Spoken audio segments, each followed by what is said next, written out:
Welcome to Drinks Coach. We're in Christmas week, or the lead up to it. Time to make some recommendations, I think. And I got a box of some really interesting stuff from Tesco. So I thought I'd pick out the ones that really surprised me. Now, it's by no means a complete list of wines you need to drink on Christmas Day. And they do actually cover some of the unusual spots that usually need filling. But hopefully it'll all be a surprise. Without further ado, oh, by the way, please don't make comments about the glasses. They're covered in water spots because I don't like using perfume towels. I don't like using rinse aid in my dishwasher. So these glasses are completely clean. They're just covered in water spots, which is totally fine. I'd much rather have them that way. It really kills the aromatics of the wine when I'm tasting them. I'm not the only person in the trade that feels that way. So I'm sorry if they look a little bit dirty, but I assure you they're not. They're nice and clean.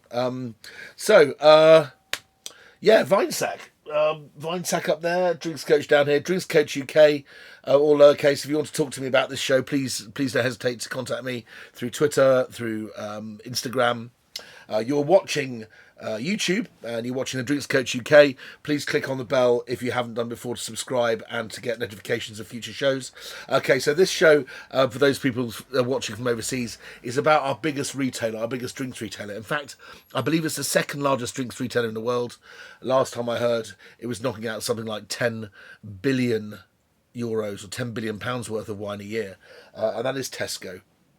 About 1 in 3 bottles of everything drunk in this country comes from that supermarket. They are one of the giants, and yeah, they've had their ups and downs. Let's not dwell on that, but they do have a very talented wine team, and I think particularly I've always been fond of Charlotte. If you're watching, got your friends Chateauneuf-du-Pape here, which I think is absolutely cracking, which is probably the place to start. So I didn't pick a white wine from Waitrose, although there are plenty obviously to choose from.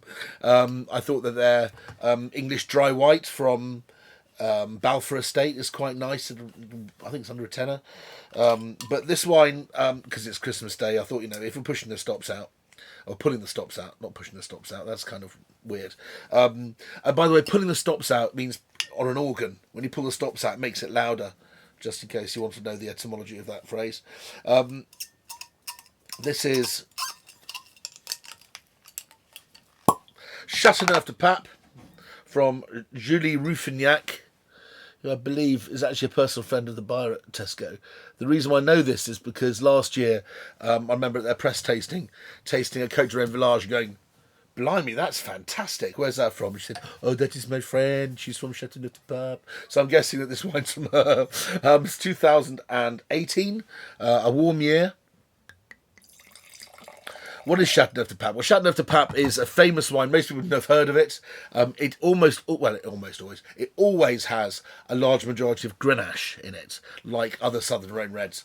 But there are other varieties, in fact 12 other varieties that are allowed, some white, some red, but a whole host of them. So you can either go down the route of making a wine from all 13 varieties, or you can actually make it from 100% Grenache, or anything in between. So there's plenty of choice in terms of style with Chateauneuf-du-Pape. I think that actually, when it comes down to it, the choice isn't as big as it sounds, because those people that have inherited old vineyards, which were massively planted, that is to say, planted en masse, lots of different grape varieties in the same vineyard, they don't have the choice of ripping it up and starting again with Grenache. So they're beholden to having the varieties that are in the vineyard. And I have seen varieties in the vineyard which aren't on the list of 13, but what are you going to do? You're going to rip up a 130-year-old Alicante vine and replace it with a 3-year-old Grenache one? I don't think so. So this is the wonderful grey area of French winemaking. So when we have a look at this wine, it's typical of Grenache, not incredibly deep in colour. Well, it looks probably deeper on camera. But it's all right, you can see through it. It's got a lovely brick red colour. Oh, wow. The room's filling up with scent. Oh, it's such a good wine. It's so good. Why Chateauneuf-du-Pape? Well, this isn't roast turkey wine, although there's no reason why you shouldn't try it with roast turkey, because it'd be brilliant with the sausages and the bacon and the red cabbage, all those things, because there's always a lovely balsamic, dry, toothsome note to Chateauneuf-du-Pape. But it's amazing with one of the other stalwarts of the Christmas period, which is beef Wellington. Yes, beef Wellington. If I'm going to eat beef Wellington, this is my go-to wine. A big, powerful, robust wine. It's 14.5% alcohol. Might be pushing 15. There are certainly Chateauneufs that are higher than that. It smells of dried rosebuds and baked cherries, and you can smell the stones in the vineyard. They have these pudding stones called galets, which keep all the heat in the vineyard. So at night the grapes continue to warm and almost season and bake in the warmth of the night until the sun comes up the next day. So you do have these lovely cooked flavours.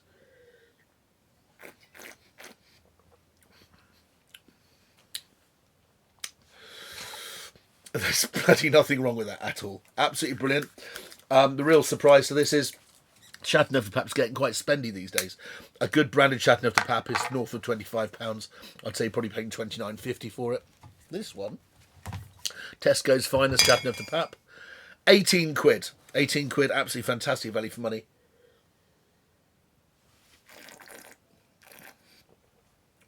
It's a delight. Absolute delight. Okay, moving on. Rather than for a white wine, again, I'm just trying to think of white wines that I've had recently. Tesco's that I've really gone to town on. They do a very nice range of Southern French wines. I think the Côte du Rhône Blanc is extremely nice. Anyway, moving aside, we're just looking at the wines that Tesco's in this show do, which I think are worth merit, because I haven't really spoken much about Tesco's this year. We had a bit of a lockdown, a hiatus of the drinks coach, as you know, for a couple of months, as I actually tried to earn a living, and now we're almost in lockdown. It just seems to make sense to come back and provide the information I was being applauded for giving. And thank you very much for my supporters out there. And it's nice to feel wanted, because when you're doing this to an iPhone, it can feel quite lonely sometimes, especially in a one-bedroom flat.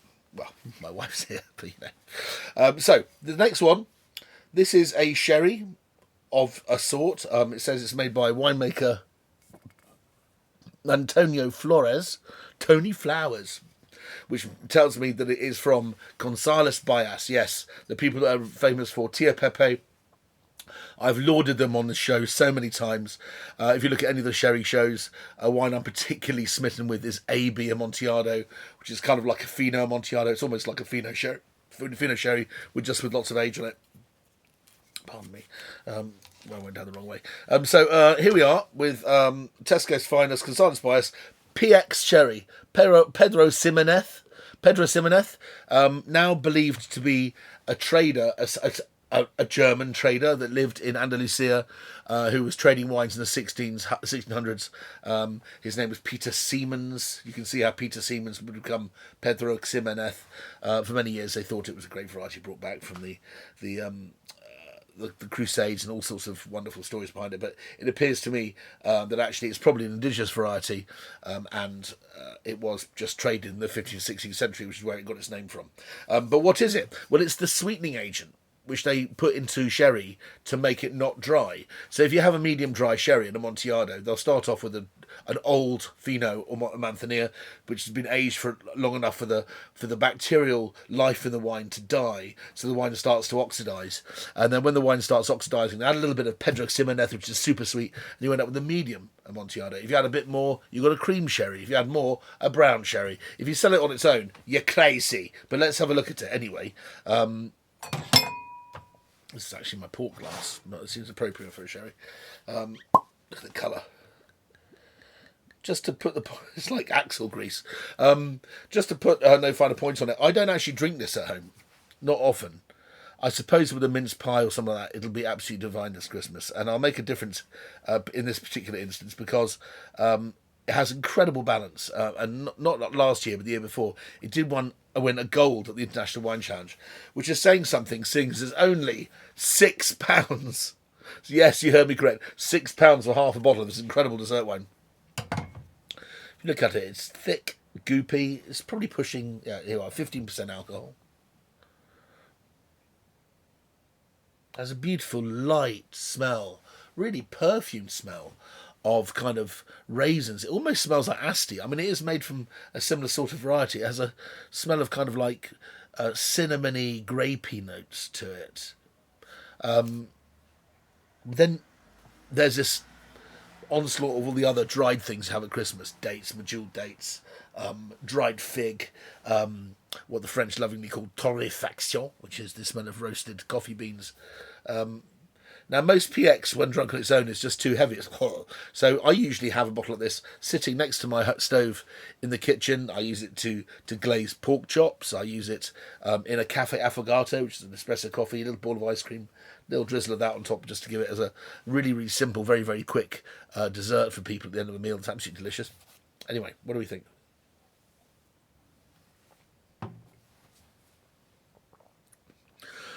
Well, it's again... It's really surprising me because I don't drink PX on its own, but this wine is perfectly balanced, has lovely acidity, which is unusual for the style. And it's fresh and it's just completely delicious. And in front of James Bond, if you haven't drunk this with your Christmas pud, just sip it slowly, eat some nuts, have some dates. Just a fantastic way to spend an afternoon. Okay, moving on. We're now at a dessert wine. Now, this is the dessert wine which I think I've always wanted to recommend on the show, but I just don't get round to it because I'm usually trying to sell off something a bit posher for Christmas. But this is Tesco's Finest Semillon Dessert. It's from 2017 vintage, so it's 5 years old. But what it does say is at the top, it says Tesco's Finest, made in partnership with De Bortoli. De Bortoli are a wine family that's set up in a town called Bilbul in the Riverina district, in the sort of like the gold, silver and opal mining districts in the centre of New South Wales, where the gold and Riverina wines come from. And those that really are very good have achieved greatness. And in fact, Noble One, which is their top wine, is as good as the very, very finest first and second growth Barsac Sauterne. And the first one they've made, the 1982, retails for $500-600 now, probably more, and is absolutely extraordinary. Now, this is made from the cast-offs. This is Semillon grapes on a vine, probably just simply trellised on a single cordon, which have been, as far as I know, inoculated, sprayed with the correct rot, which is called Botrytis cinerea, which then grows onto the grapes, makes holes in the skin of the grapes, and in the heat, that then allows all the water to evaporate out of the grapes. They shrink, and they get much, much more concentrated. But the key here is that Botrytis cinerea in of itself doesn't have any off flavours. So you end up with a wine which is very marmalade-y and creamy and delicious. And this is how Sauterne is made, whether you're paying £50 or £1,500 for a bottle of famous Old Ikem. They're all made this way, made from this grape variety. Nice colour. If you were to buy a bottle of Sauterne these days, I think 2017 is probably the sort of vintage that will be made available to you now. If you're lucky, you'll find older ones. If it's any really good stuff, like proper Grand Cru stuff like Sudero, you'd hope you'd be looking for 2011 maybe, or 2015. Wow. It just smells beautiful. Of lemon, marmalade and pear, carambola fruit. There's a smell of honeysuckle, something floral about it. It's certainly as good as, if not way better than, basic bitch Sauterne. £6. £6 for a bottle of this, or a half bottle. This is £6 of utter joy. What does it go with? Well, it doesn't go with chocolate desserts, which is kind of a Christmassy thing. But it would go with things like a lemon posset, or a creme brulee, or some egg-baked custard, a creme caramel. Absolutely delicious. In fact, my father used to make a creme brulee with soused apricots in the bottom, and for some reason called it creme Norvège, or cream Norwegian. This, with the notion of apricots, would be utterly, utterly delicious. Well, if I remember, De Bortoli actually colonised Bilbul in 1921. So let's raise a toast with this incredibly inexpensive wine and say congratulations to Bortoli, Steve Webber, Leanne, his lovely wife, and all the other people involved in that family for 100 years of settlement and winemaking in Australia. Well done. Right. That looks like it's the end, doesn't it? But it's not. It's not the end.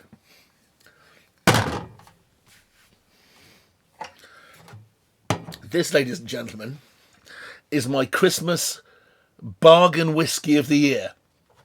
This came to me in a box of samples from Tesco's about 6 months ago, and I just thought I have to talk about this at Christmas. The cask master, David Semple, has made a 12-year-old Highland single malt Scotch and a 12-year-old Speyside Scotch, which I've yet to try. This is so good, and it's so rare for lightning to strike twice in the same spot, that I didn't want to risk recommending the Speyside 2. I should have gone and bought a bottle, it was so cheap, but I didn't. I'm buying this instead, because when it came out of the box, it was doomed to being drunk within a couple of days. Absolutely amazing whiskey. David Semple, who is he? I think, if I remember, he works for Grant's. So he's the master distiller at one of my absolute favourite whiskey houses. And when you look at the depth of sherry and bourbon cask used in this whiskey, you can see it's got a lot of colour, which is a sign it's been aged in sherry casks. It may well have something to do with Dalmore, and Dalmore is a wonderful winter whiskey and utterly astonishing with a cigar. In fact, they actually have a cigar blend which costs 100 and something quid. This is a proper bona fide 12-year-old Highland malt. 12-year-old, that means that everything in it's 12 years old or older. Just smells of flipping Christmas. I mean, just wow. It smells of maraschino cherry drops in a kind of like a clafoutia baked egg custard with toffee. It's unbelievably smooth. It has finish. It's only 40%, which is baseline for malt whiskey. All right, ready for this? 23 quid. £23. This is £4 cheaper than a bottle of Jack Daniels. Yeah, I don't understand how, but I don't care. I went out and got this today. This is about a week before Christmas, so there's still stock in the large stores. Try the Speyside for me, but this is the one. Marzipan and chocolate, yeah, I can see that too. Absolutely wonderful, wonderful whiskey. It looks the part. If you want to buy somebody an inexpensive present, say you're a student buying something for your dad. I don't want to be too chauvinist about that, or maybe for your mum or your lesbian friend or whoever. This really is £23 incredibly well spent. There we go. So that's there. We'll put that there. Bring us on to the last but not least drink. There's not much left, is there? This is also in the press tasting this year. This is a half-litre bottle of XO Cognac. What does XO mean? Well, it means extra old. It means it only has to be like 7 or 8 years old, I think, these days. It's most likely to be 12 or plus. And in this case, I imagine even more than that. Let's call it 15 years old. And there are one or two cognacs that famously make a lot of XO Cognac, a lot of cognac houses. And I think some are more likely to do something under a buyer's own brand than others. When I first smelt this, I thought it was a joint Russian owned house called Murkoff. Could have been. It could be anybody. But if I'm a betting man, I'd say either Murkoff or Camus. But this is XO Cognac. Properly old cognac. XO Cognac. If you bought half a litre of XO Cognac from, let's say, I don't know, Delamare, it would be about 100 quid touch. High Antique, about this much, about £100. 80 or £90 minimum for some no-mark brand. And also, if it was Hennessy or Courvoisier, any of the big brands, I think you're looking at 129 or something for a bottle. So again, that's about £100. This is £35 for half a litre of truly delicious cognac. Okay. Look at the colour. It's got lots of age. You can see that there. I don't think caramel's been added to this. It doesn't smell like it. Could be wrong. But wow.